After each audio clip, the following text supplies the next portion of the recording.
Chess news! Last week in chess news. Actually, I'm only covering Sunday, January 31st because so much drama happened, it was unbelievable.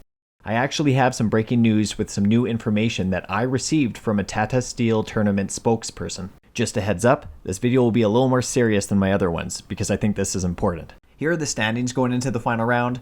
Fabiano, Alireza, and Jordan are all half a point behind Anish. Then Andre won his game, Fabiano tied his game, Jordan won his game, and Anish tied his game. This all took place before Alireza finished his game with Radoslaw, and here are the updated standings. At this point, if Alireza has a draw, he will have 8 points and he will tie for second place, which has no monetary prize. But if he wins, then he will tie for first place, and regardless of what happens in the tiebreaker, he will get a monetary prize. Then two things happened. The arbiter interrupted the game, and the interruption let Alireza know that he did not qualify for the tiebreak. He did not qualify because he previously had a loss, whereas Anish and Jordan only had wins and ties. This is known as the Sunborn Burger rule. So he could still tie for first place and get a cash prize, but he could not get the firstiest first place and get the biggest cash prize. Here's the video of what happened. It's a bit long, but stick with me. There's still a lot of really interesting things. Hitting the pawn on e4 and keeping an option of rook takes b3. It is on the board already, and players got additional 15 minutes on the clock. I have a feeling that the situation is a bit tense. Yeah, I mean, I'm going to be honest here. I don't like this because they're in the middle of a game. And now if Alireza learns that he's not playing in the tiebreak, that is distracting. It feels terrible. Yeah. And so you're changing the psychology of the moment here. Yes, that's very pity for Alireza. He cannot understand what is going on. He wants to stay on that board. The arbiters just telling him that they have to move to board 1 so that the tie breaks can start in the center of the playing court, which is board 4. Oh my God, what's going on? Well, I actually don't know if he has to move. That's the thing, is does he have to move? He has to move, yeah, he has to move. And there we see Anish Giri joining the playing hall, who is ready to take on Jordan van Foreest in the tie breaks. Okay, drama. I would be furious as well. You know, it's a tough situation for everybody. The playoff needs to be played. We're in the midst of a pandemic situation. But if you're playing chess for hours and you're playing against another super grandmaster, first place is on the line, and now you're being told, wait, I can't win first place anymore, that's just demoralizing. And so I feel for Alireza, and it looks like he doesn't want to move from the board. Here's what his brother said in his live stream. And he's not gonna play in Blitz. I mean, get the out of here. Don't let him to win. I mean, just shut up, and the tournament hall should be quiet. They make draw. I mean, what is this? They made draw. The game is over. Wow, that was entertaining. Here's what the chess commentary world said. And then they even interrupted the game at some point to tell them that they should move in another room to continue playing the game there, but that's just something you don't do. In the middle of his game, the arbiters tell him he must move. This is this is easily the most egregious thing I have ever seen. Twitter and YouTube blew up with Justice for Alireza hashtags. Big names like Naka were tweeting it. As all this was going on, I started wondering, should we be jumping to conclusions without all the facts? It was a jump to conclusions, Matt. That is the worst idea I've ever heard in my life, Tom. So I started digging for more information, and I found some pretty interesting stuff. First off, here's another view of the room. It has 7 tables. It has 7 cameras, 1 for each table. The table that they're intending on using for the tiebreaker is in the middle of the room. Here's what the media look like. As you can see, there's a decent number of them. Earlier in the event, it seems that Alireza told this group to be quiet. Hanging, so I'm a bit tied up. G4 was... Oh, look at Alireza. Alireza pinned this tweet about this event. Also, earlier in round 5, Alireza changed tables due to the wind. Yeah, any side that has sort of the attacking prospects, I'm biased towards. Sorry, Dania, to interrupt No. you, but if we see the players there, they haven't finished their game. At least I hope they didn't agree. So what No, I we're don't being believe they told is have. they are gonna move boards. It's a very, very windy day here in Weikanzee.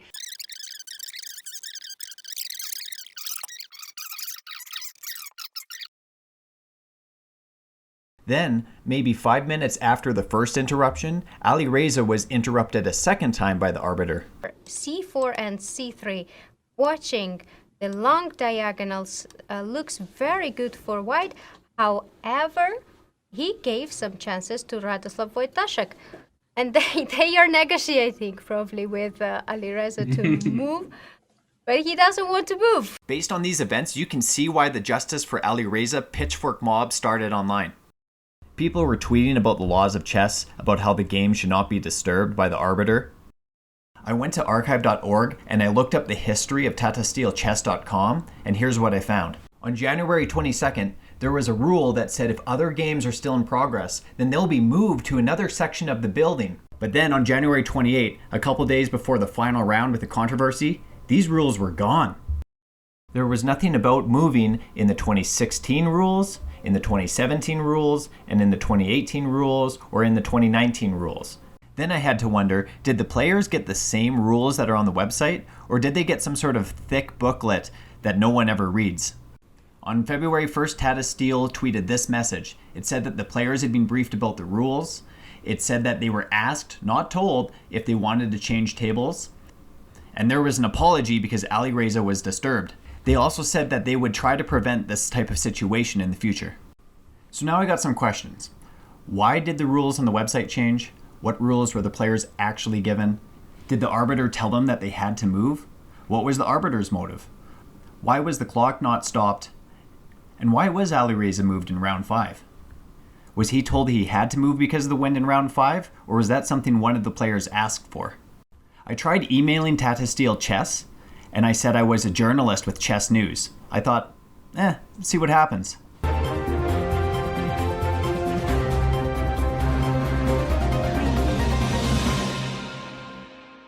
I can't believe they responded to me. I have 40 subscribers and 4 videos full of memes and Chess News. They said the rules on the website changed because those rules were what the rules were going to be before COVID happened. Because of COVID, they canceled the Challengers tournament, and now the hall had enough space that everyone could play without too much disturbance. They actually gave me a copy of the rulebook that they gave to the contestants.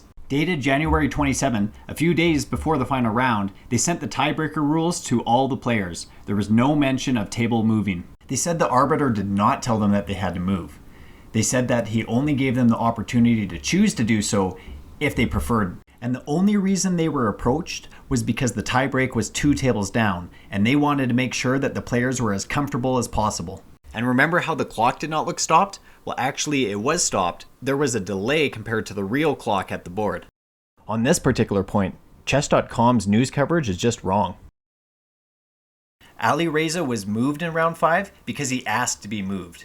When the noisy storm was happening outside, he asked if he could be moved to another table. This is part of the reason why Alireza was asked if he wanted to change tables in the final round. And remember how Gary was there when everything went down? Here's what Gary had to say. Yeah, it's completely blown out of proportion. Yeah, material, completely blown out of proportion. Story, it's mistold, misinterpreted. The videos have been recompiled. The one where he is complaining, that's where he's complaining for no reason at all. Nothing was happening there. Like just some people entered, the spectators, some entered, and nothing was happening. He one time also in the tournament moved already from one place to another on his own request. So then he was fine. He himself asked to move from one part to the, disturbing the whole round, of course, because everybody's heard that he's moving. So assuming that Tata Steel and Gary are telling the truth, the only question I have is why was Alireza interrupted a second time? I did not get a super specific answer to this. I asked in 2 emails, and both times they just said the arbiter went to the players to discuss moving the table. Maybe he was coming back for their final answer, maybe he wanted to clarify something, maybe he wanted to clear up a misunderstanding. I don't know. Either way, wasn't this a distraction or a disturbance? So what is a disturbance? Is Ali Reza looking at the arbiter tidying up the chessboards a disturbance? Well, it's pretty normal for chess players to walk around during the game, as you can see here. Here's Ali Reza spying on a table last year at Tata Steel 2020. And last year, when Ali Reza was playing, the room was way more crowded, which makes it a little hard to believe that the film crew was being so loud this year, but I guess you never know. I think we can agree that there's a difference between being noisy and interrupting someone. The arbiter had to weigh the two options of disturbing Alireza to ask him if he would like to change tables, and allowing Alireza to be potentially confused and disturbed by the tiebreaker, which would be one table closer than it needed to be. I do wonder if moving only one more table away would really improve things, but maybe the other side of the room was quieter or something. I'm not really sure. It is worth noting that by getting this new information that Giri did not win his game, Ali Reza actually could calculate that if he won his present game, he would get that smaller monetary amount. So he might be more inclined to play for a win than a draw. What Tata Steel's apology highlighted to me is a tiebreaker signaling any information to other players is a really bad idea. This isn't the first time there's been a disturbance. Ali Reza said he was disturbed by Magnus swearing in Norwegian in the last few minutes of a blitz game. Ali Reza was very upset, and he even appealed the game. Maybe we should have a more thorough definition of what ensuring players are not disturbed is, or what intervening in a game is, or acting in the best interest of the competition is. What disturbances are just part of the game and which ones are not.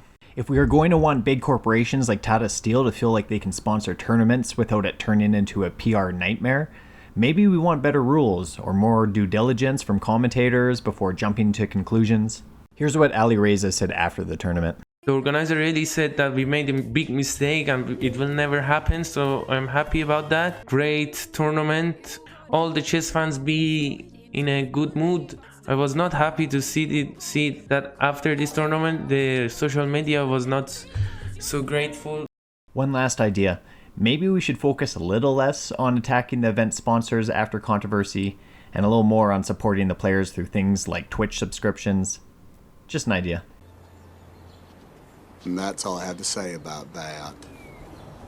The tiebreaker was quick games, which is a little weird considering it's a classical tournament, but I guess you have to end it somehow so everyone can get home for dinner. They played 2 blitz games, which were both draws, so they moved to an Armageddon game. Then Anish lost because he ran out of time. He didn't quite get to the 60th move, where he would have started getting more time. White when a bishop is he in time? I think he is. 60? It's move 58. It's move He 58. lost on time? Oh my gosh, he lost on time. Magnus had this pretty funny tweet. Everyone joked about Gary's chessable course in the award ceremony. I was reading a certain chessable course by another participant in the tournament. Tricks were that, first of all, I did look at the chessable courses, and secondly, and I improved upon them instead of just reading them. And I just hope that, they enjoyed the games, and just hope many more people start playing chess, and that should be good. Little tip from an experienced gong hitter, do it with strength. Next week I should be back to my silly recaps and covering the opera tournament. Get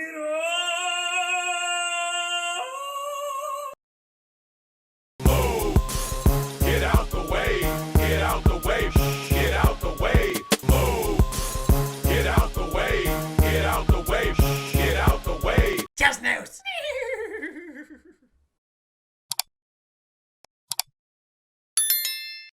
Quiet.